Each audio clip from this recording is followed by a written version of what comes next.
Welcome back to the Movie Scouts 007 Keyboard Road Warrior series, where we play Euro Truck Simulator 2 with nothing more than a laptop and a keyboard. So at the end of the last video we'd leveled up to 4 and we'd earned ourselves a skill point. So we're going to apply that skill point.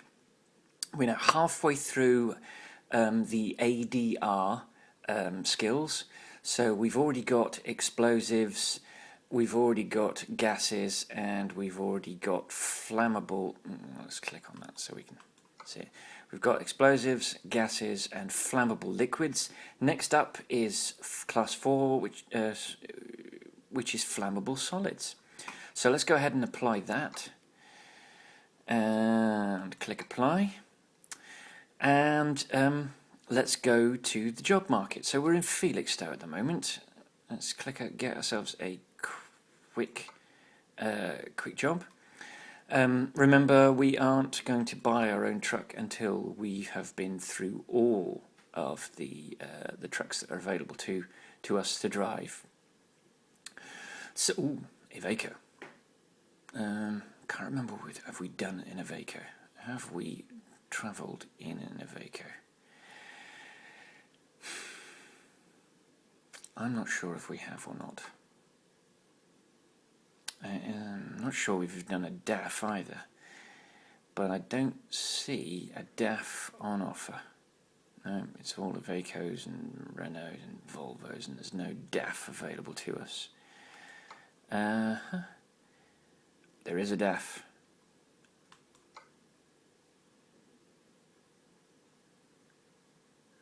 DAF XF SUPERSPACE. It is a short journey. It doesn't give us very much money.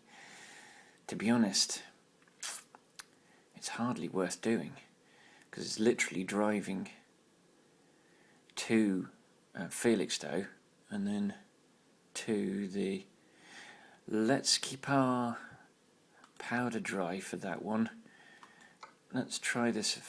Oh, we haven't driven a DAF. I'm torn.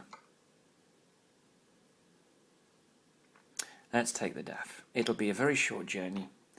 So,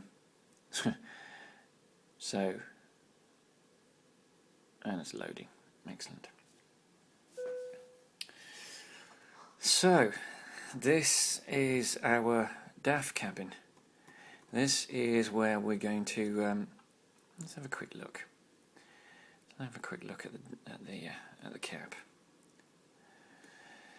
And that's alright, actually. I quite like it. Oh, do you know what? We have done a DAF. It's that silly. That's that silly curved instrument panel. Doesn't look familiar though. But it's a nice looking environment. I quite like it. Nice, plenty of storage. There's our electronic tachograph. Yeah, it seems to be nice. Quite like it. Right then, let's fire this bad boy up. No, I'm not sure we have done this. Let's see where we're going. Where are we going? Okay, we're going over there. So let's do this. Let's get ourselves. Oh, it's a bit loud. Let's move over so that we've got a big swing.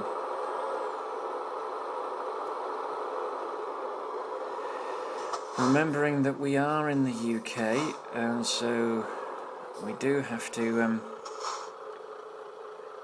watch for traffic. Actually, while we're at it, let's see what we're doing. We're taking petrol.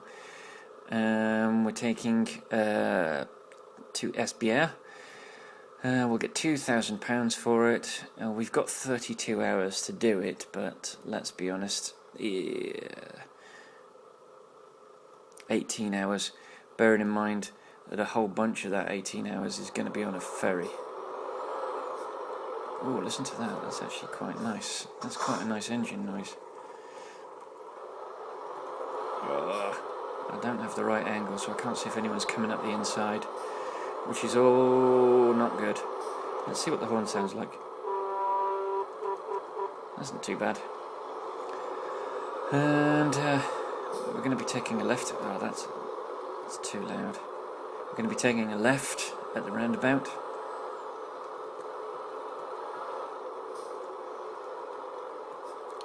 So be careful that we're not driving into anything. It's probably not going to be a long enough journey to talk about anything, to be honest.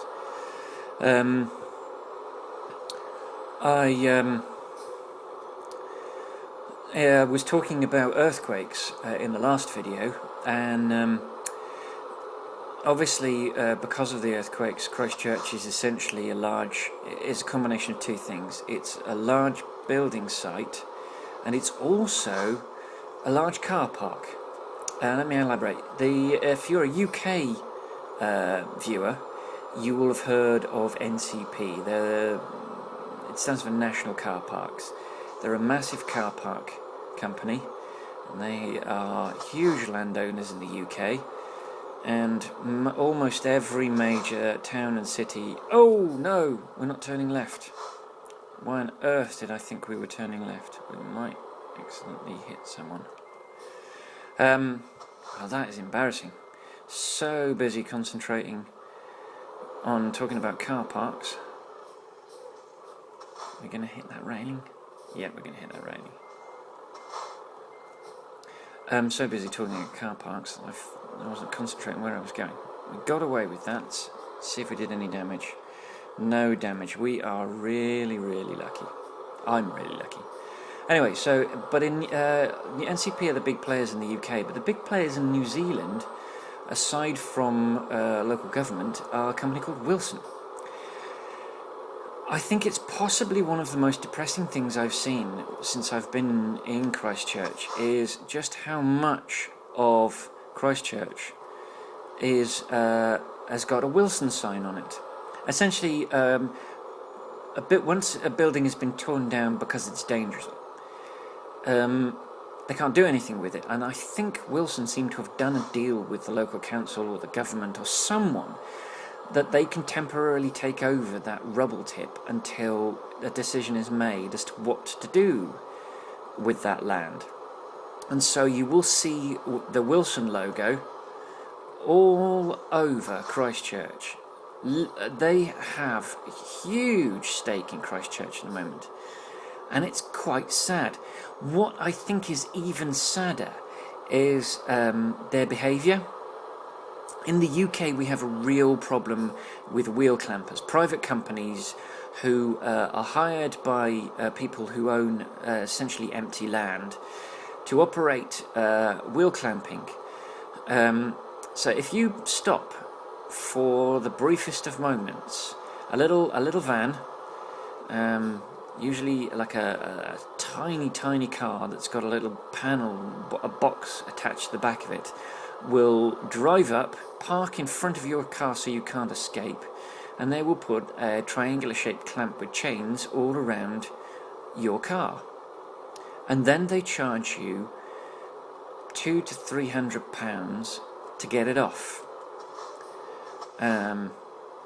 There's a big hoo-ha at the moment in the United Kingdom. Obviously, there's been a hoo-ha for 5 to 6 years, but that hoo-ha has been somewhat muted by the 2008 economic crisis, which has kind of overshadowed everything, and government's got more important things to worry about than people having their cars clamped.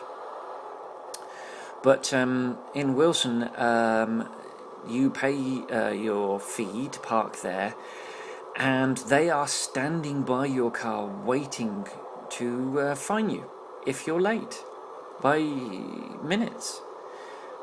So I'm told. I haven't personally been clamped, I haven't personally been nabbed by this.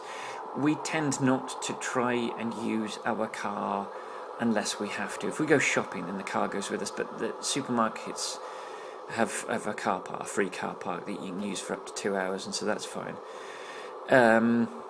If we go out drinking, we tend to not use the car because then one of us has to stay sober, and that's not much fun.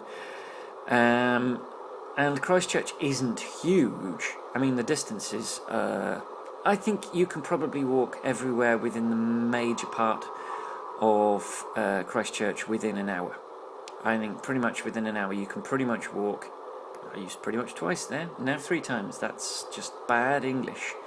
You can probably walk to most of the major parts of the city of Christchurch within an hour. I had to collect a parcel from the post office yesterday, and I walked from where we live on the outskirts of the city centre to smack in the city centre, and that took me 25 minutes. And I walked through Cathedral Square, where the wonderful tram lines are returning. Oh, I'm so excited! I'm like a child. Anything that moves with an engine or has got power of some description, I get excited about it. It's very childlike. I was very disappointed when we arrived in Christchurch to find that the tram system, which features in all of the literature about Christchurch, alongside the cathedral, wasn't running anymore and hadn't been running since the earthquake. And I thought it was going to go the way that the cathedral's gone, or is going. It does look like Christchurch Cathedral is a goner.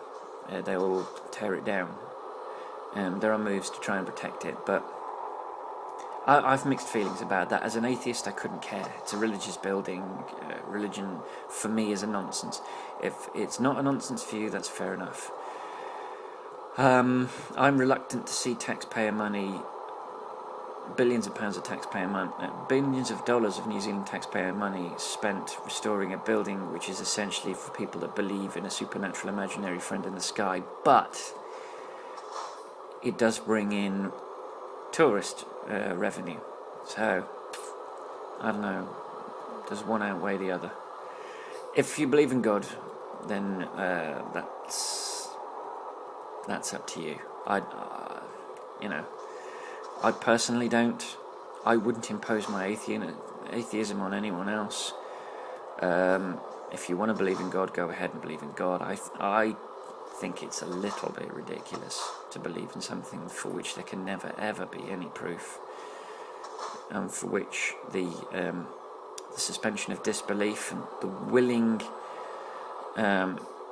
decision to disengage critical thinking just fills me with horror. But I recognise that not everybody can cope with the world without some kind of all-encompassing explanation for it. So, second video in a row I've got a speeding fine, and that's twice in Felixstowe. Felixstowe, you're not making a fan out of Movie Scouts 007. Oh, I'm in the wrong lane as well. You are not making a fan out of MS 007.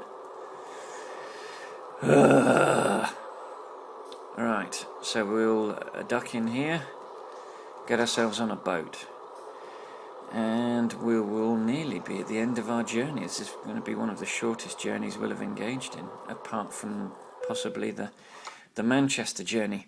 Right then, so there are 2 options, both from Harwich, Europort or Esbjerg. Ooh. Do we do all that long drive? Or do we take the ferry?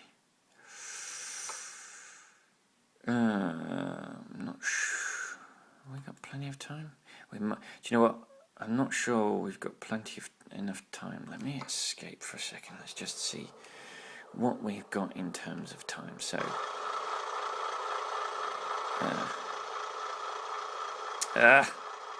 it won't let us go to that screen. That's really annoying. I'm not going to risk it. We'll take the ferry. Which is I know it's a bit of a cheek, but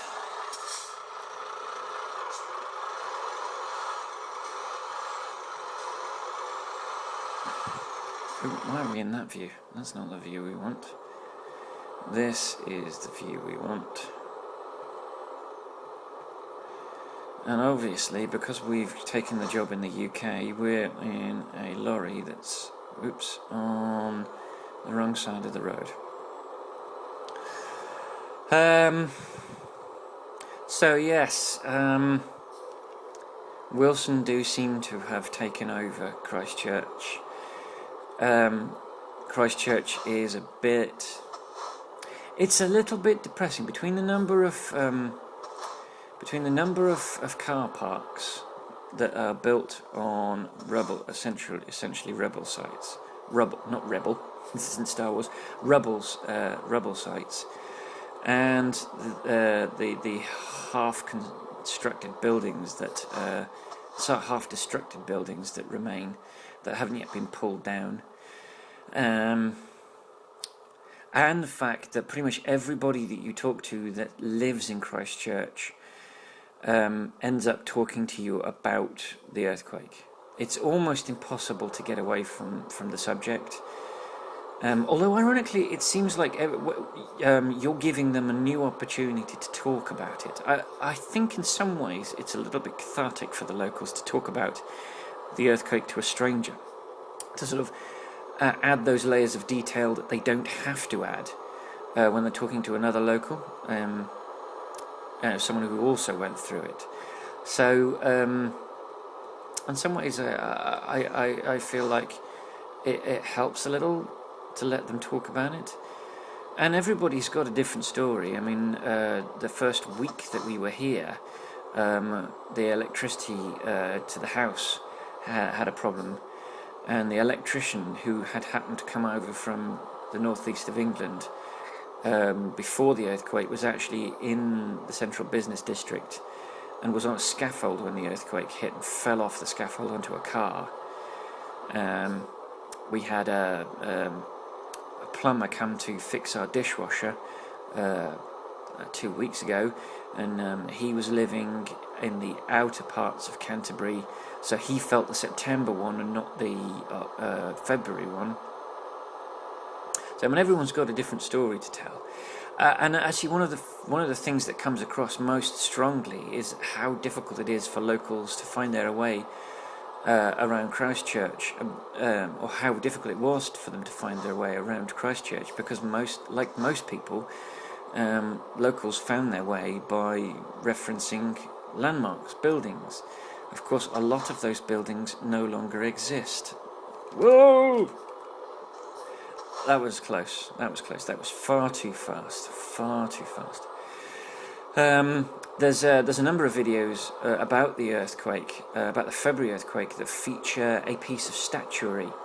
It's essentially a giant red disc that's about half the size, maybe 2/3 the height of an average person, and it's divided into quarters, and those quarters rotate in I don't know quite how they do it, but each quarter rotates in an unusual pattern, and it's wind driven. And you can see this piece of statuary. Where the heck am I going? I have completely lost the plot here. I have completely lost my marbles. Well, we're doing for a much longer journey than we initially anticipated. Alright, we need to take the first right and then take a left and get back on that road and go in. So first right and then a left. So yeah, this piece of red statuary is quite unique. I've never seen anything like it before. It's amazing. And, oh crap, yeah. And it's still there, it's still standing. But ironically, a lot of the buildings that are around it are not standing anymore. Oh, we're rubbing that guardrail. That's not good. Oh, crap. Oh, this is not going well. Yet again, I am screwing the pooch. I think we might be okay, though, because I think there's nothing but grass between the two carriageways. So I think if we're careful, we can pull a Yui and get ourselves back on track. Yeah. Oh yeah. Oh yeah. So almost all of the buildings around it are either in a state of collapse or they are... Oh, you're kidding me. Oh, you are kidding me. I'm still going the wrong way. I'm still going the wrong way. Oh. Right. It's time to pull another Yui.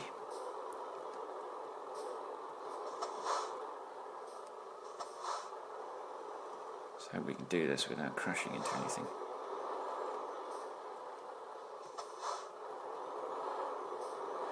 Okay, this, ladies and gentlemen, is an example of how not to drive a lorry.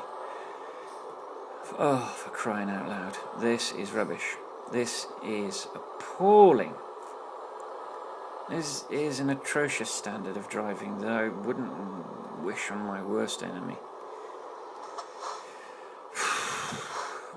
Yeah, so as I was saying, this piece of statuary remains. The buildings around it are gone, but you struggle to recognise. I mean, it does kind of look like they've moved this piece of statuary and placed it in a new place, even though intellectually I know that this object hasn't moved. Right. Okay, he's letting me out. That's good. That's nice. Oh, do you know what I haven't done? I haven't looked across to see where that... And that's good. Oh, don't... Yeah, no scraping. Intellectually, I know that the statue hasn't moved, but I can't reconcile it with the video footage and with the state of its location at the moment. So I need to take a right turn here. I think what I did was I just sailed past this acres. I just sailed past it. That's what I did. Right, okay, let's take a wide swing and then do a Yui. Let's see if we can go back on ourselves without clattering anything. Yeah, and then we'll head towards the gate, get ourselves straight, and then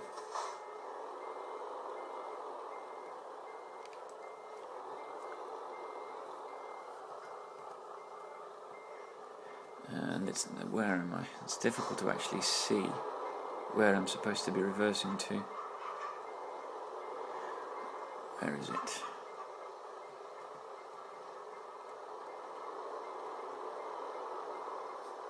I can't actually see where I'm supposed to be going. Ah, yeah. So the grey box. So I need... Yeah, I can see it now. It's now that I'm looking for it. Now that I know what I'm looking at, I can see it. Whoa, whoa, whoa, whoa, whoa, whoa, whoa. That was way too fast, and what that's done is it's imbalanced us.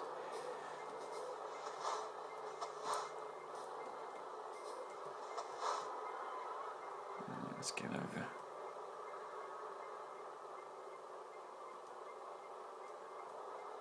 Have we overcooked it? I think we might have overcooked it. Damn it, we've overcooked it. That's what happens when you go too fast. Let's get a little over on the right. Straighten up. This, for you guys, is clearly where you're having your fun. Because you're laughing. Oh, you're laughing at my appalling parking skills. That, in fairness to me, it's very different driving a lorry than it. Whoa! Don't. Oh, God damn it! Oh, I invoked a deity. Don't want to do that. I am an atheist.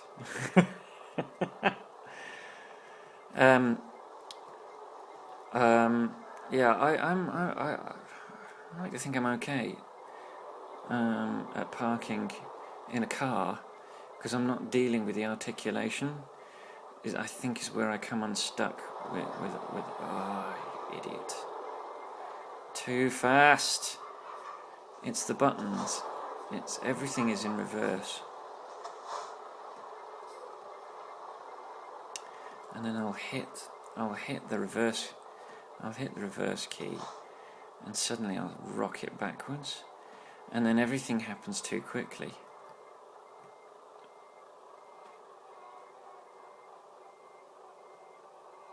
Oh, come on. The other thing is I overcompensate a lot in that I will steer too much, and I won't pause and steer, which I think is possibly the right way to go, to pause and steer. So if you steer, you pause, you start, bring the truck to a halt, steer it, then give it momentum, and then when you need to change direction, because the trouble is quite often I will be steering in the wrong direction. Oh no, come on, that was nearly perfect.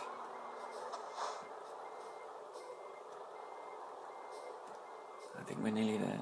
We're nearly there.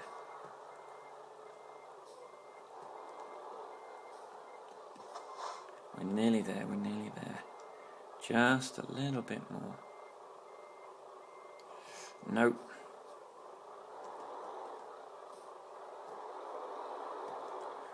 Right, if I can get that to go back straight, we should be alright.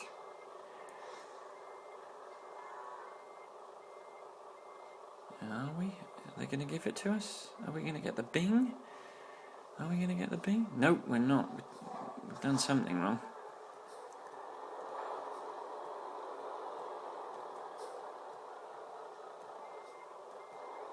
Oh, no. Wrong direction. Oh, this is humiliating. I'm humiliated. I hope you're enjoying my humiliation.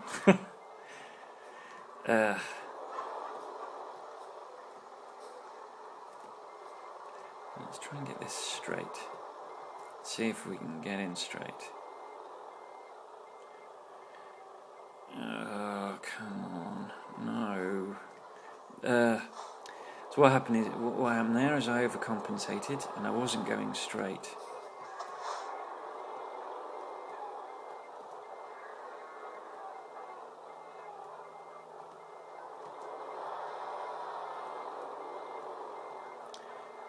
Hey, there we go. And I was going too fast and it still gave it to me. So there we go. Excellent. No, we didn't level up to level 5, but that's okay. What we did get was 145 kilometers, 20-hour, 23-minute journey, 72.2 litres of fuel used.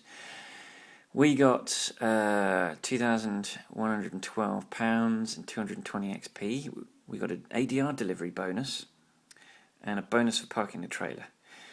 And these all help. You can see from the level indicator at the bottom where it says level 4 newbie, beneath that, that's the bar that shows you your progress. You can see that the gap between levels in terms of the number of XP required is getting larger. So this is justifying my decision to go with the ADR, because you get that immediate bonus that won't be helpful to you later on. Because, I mean, if you look at the ADR class bonus, it's plus 30. We're going to need the bigger bonuses later on, meaning that spending the other bonuses like long distance deliveries and fragile deliveries is going to earn us more XP, which is going to help us get up the higher levels more quickly. So I think the small reward you get from ADR deliveries helps you at the lower levels. It does almost nothing for you at the higher levels. So it kind of feels like a waste of a skill point when you're at the higher levels. I mean, I know how that's how I felt when I was, because I skilled up ADR quite late. I did fragile and I did high value and I did long distance before I did ADR, and so I feel like I've kind of stuffed up a little, but that, I think this has proved an excellent decision. So we didn't crash. We went colossally wrong on we got a speeding fine. We went in the colossally wrong direction. We missed our destination by sailing past it and then having to do 2 U-turns on Danish motorways. But other than that, I think that was pretty good, and we've got an excellent rating. So that's excellent. And so on that note, thank you for watching, and I'll see you on the road.